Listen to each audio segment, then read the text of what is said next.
Where in Glasgow can you walk in the shadow of giants? And can I track down a distant branch of a Californian family? Find out now in this episode of Astonishing Glasgow.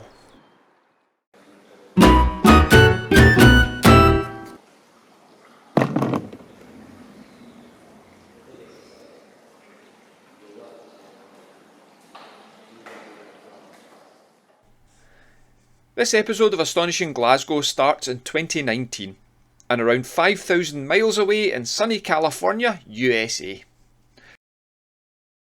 Mrs. Astonishing and myself were on a road trip, and from the town of Three Rivers, California, where it was sunny and warm, we drove 27 miles and 7,000 foot in elevation up a mountain, along some of the most spectacular roads I've ever seen. To put this height into context, Ben Nevis, the UK's highest mountain, is 4,413 feet above sea level, so we are driving to almost twice that height in the Sierra Nevada mountains. When we got to the top of the mountain, the snowdrifts were taller than the hire car. We'd gone from t-shirts in the morning to snowshoes in the afternoon, and all it took us was an hour of driving. But the scenery is spectacular. The reason we were on this mission was to visit the General Sherman tree. The General Sherman is the largest tree in the world.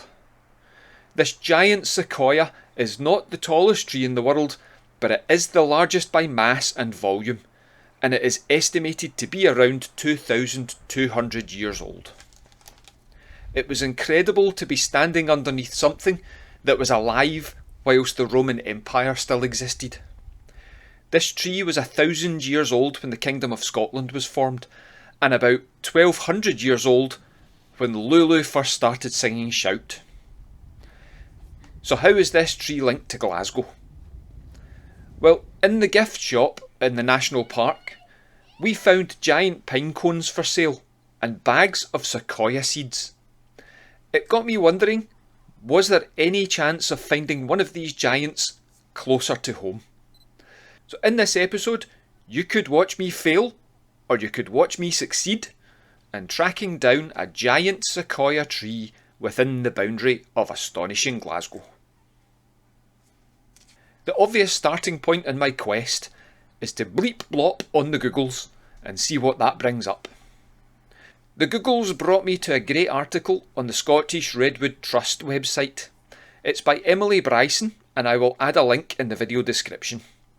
Emily and her friend Fiona completed a jogging route to find redwoods, a very similar tree to the sequoia, and on their route they do mention visiting a giant sequoia tree in the Garscube estate. Sadly for me, there are no pictures of the tree or exact locations, so I jumped in Old Faithful and headed through the Clyde Tunnel to the Garscube estate near Maryhill. The closest I could park was at the University of Glasgow Sports Complex and take a short walk towards the River Kelvin and the remains of the Garscube estate. Garscube House was built for Sir Archibald Campbell in 1846. No relation, by the way. The university purchased the house and the estate in 1948 and demolished the house in 1954. The site of the house is now the University of Glasgow Vet School, but the estate woodland is well preserved. I have to be careful now to follow the River Kelvin downstream. If I was to walk upstream, I would end up in Bear's Den, and we can't have that. I've not had my inoculations. This is a really lovely woodland, but how many trees are there? How am I meant to find the right one? I'm having trouble seeing the redwood for the trees. Still, it has to be said, I've had a lot worse days at work than walking through some trees and listening to the birds. I walked about 30 minutes on this bank of the Kelvin, then decided to cross this small bridge to the Dosholm Park side.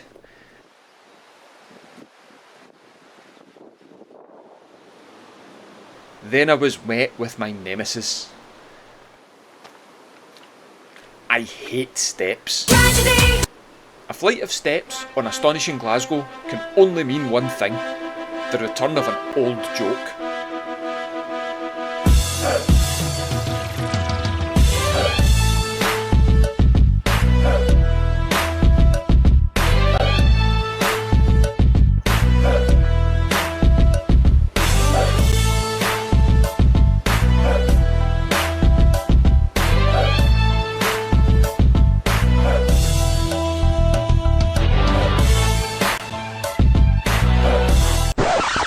This time it's not very dramatic, as I am still technically recovering from knee surgery at this point.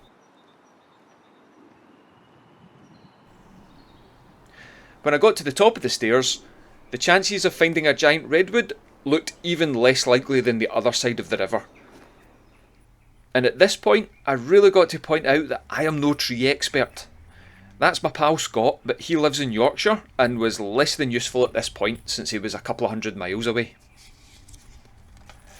So I walked a little bit further down the path and came across this tree in a small clearing. From what I've read, this could be a good candidate. It's got squashy bark, it's reddish in colour, but it's not very giant. It also had flat needles rather than round needles. I have read that it needs to have round needles to be a giant sequoia, though if you're watching this and you know better, and you're currently shouting at the screen that I'm an idiot, why don't you let me know in the comments below what tree this actually is?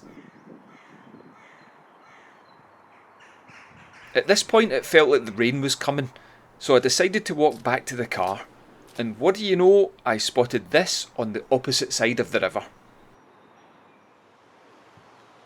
To my eyes, that looks a lot like a giant sequoia, which isn't saying very much. All I can really tell is that it's giant and it's a tree. I just need to try and locate it from the other side, given that I've already walked past it once before.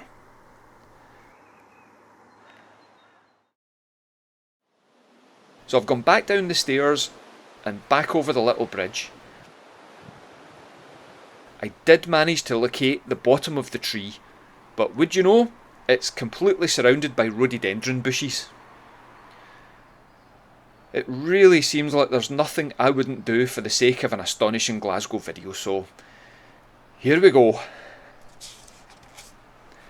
The worrying thing is, I look like I've been dragged through a bush at the best of times. How am I going to look when I come out of this? It might not come over very well on the video, but there's an incredibly steep, muddy slope right the way down to the river from here, and I'm not going to be doing a Jack T. Colton impression. Shit!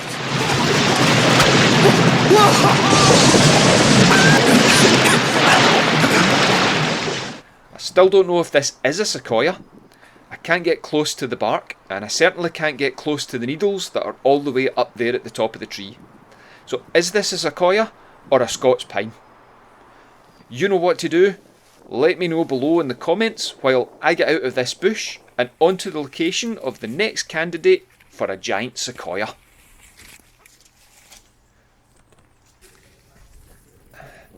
How on earth did I manage that? Either way, it's a good time to ask you to hit those like and subscribe buttons if you're enjoying the video. It only takes a second and it really helps my channel, so thank you very much. Now I think you've probably worked out where I am now, but just in case you haven't, I'll let Eamon Holmes tell you exactly where I am. Hello there, my name is Eamon Holmes, and this of course is Jan Leeming. And this is the Kibble Palace in the Botanic Gardens in Glasgow city centre. As you would expect, the Glasgow Botanic Gardens is a very likely place to find a sequoia tree, but it won't be inside the Kibble Palace, so I need to walk outside.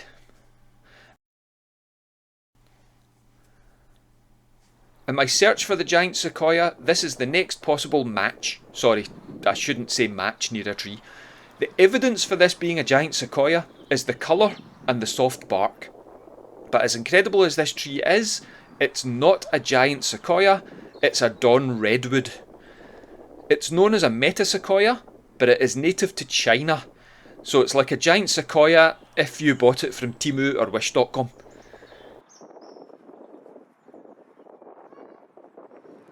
Continuing through the Botanic Gardens, there is another metasequoia at the bottom of this path. So as great as they are not giant sequoias. So it's time for me to make like a tree and leave the botanics for my next location on my quest. The Kelvingrove Museum and Art Gallery.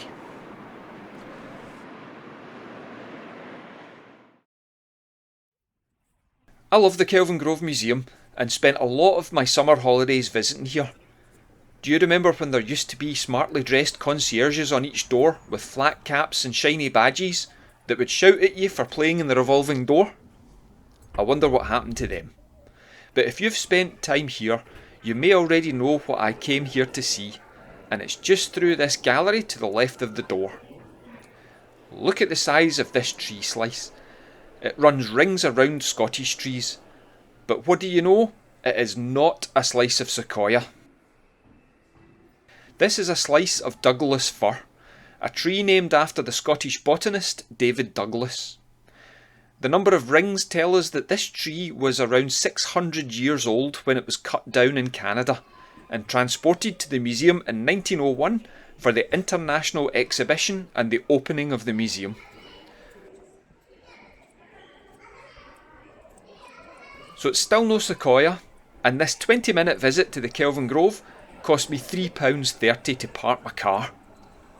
I had to pay for the full hour, and it just goes to prove that it's not all Empire biscuits and iron brew that I put through as a business expense for Astonishing Glasgow. I might be able to salvage a little more from this visit, as there are a few trees that are still alive close by that are worth a look. So it's back out into the car park as you leave the front door at the back of the museum. Yes, the front door at the back is a story for another day. But turning left when you get behind St Mungo will bring you past some more redwoods. You could almost call it an avenue of redwoods, as there are 5 of them in a curve around the car park, and a 6th overlooking the river beside the memorial to the soldiers who fell on the beaches of Normandy during D-Day in 1944. It looks like my quest for a giant sequoia continues, but it will need to be tomorrow as light is fading fast and it started raining pretty hard. So join me after this short break to see if I can succeed in my quest.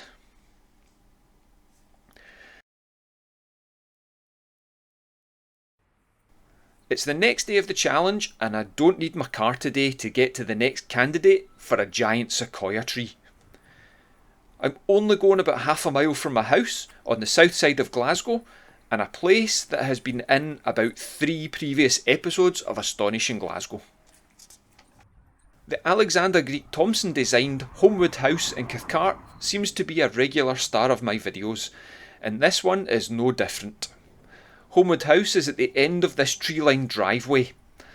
I did think about trying to find a nice poem about trees to recite whilst I walked down the drive, but all I can think of right now is Farrah Fawcett and the Cannonball Run. You know what I like best about trees? I know what? Oh, that you can lie under them on a moonlit night with the breeze blowing. Ball your brains out. Anyway, if you visit Holmwood House this summer, and why wouldn't you? As you pass through the gates, veer to the left and into the gardens, and you cannot miss this contender for my giant sequoia quest.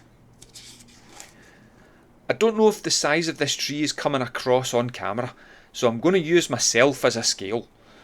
The tree is roughly 12 ms, or approximately 24 metres. If you're old, that's about 80 feet.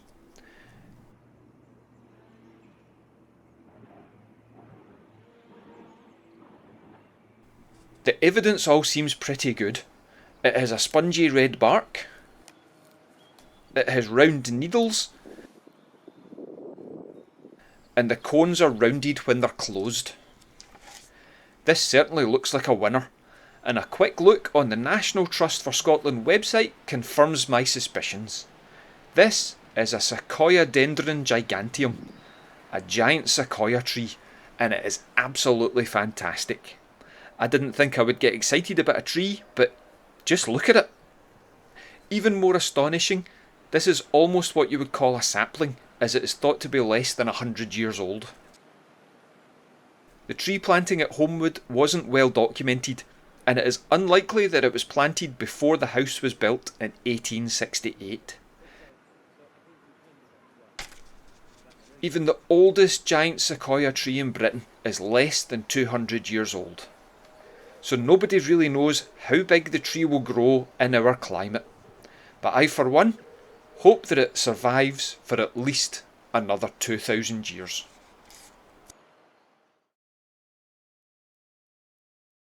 So that was my astonishing search for a Glaswegian giant sequoia, and I'm so happy I can call it a successful one. I'm glad you all came along with me for the ride, and if you enjoyed this video, please hit that like and subscribe button as it really helps my channel grow. If you would like to support this channel, you can grab Astonishing Glasgow t-shirts, stickers, hoodies, mugs and more over on my Spreadshirt page. I'll put the link below in the description. If you would like to leave a donation, you can do so by hitting that super thanks button and leave whatever you can. Every penny is greatly appreciated, and these are the superstars who did so after the last episode. Get in touch below in the comments section, or head to my Facebook and Instagram pages for more pictures, articles and prize challenges. Thank you all very much for watching, and I will see you next time in Astonishing Glasgow.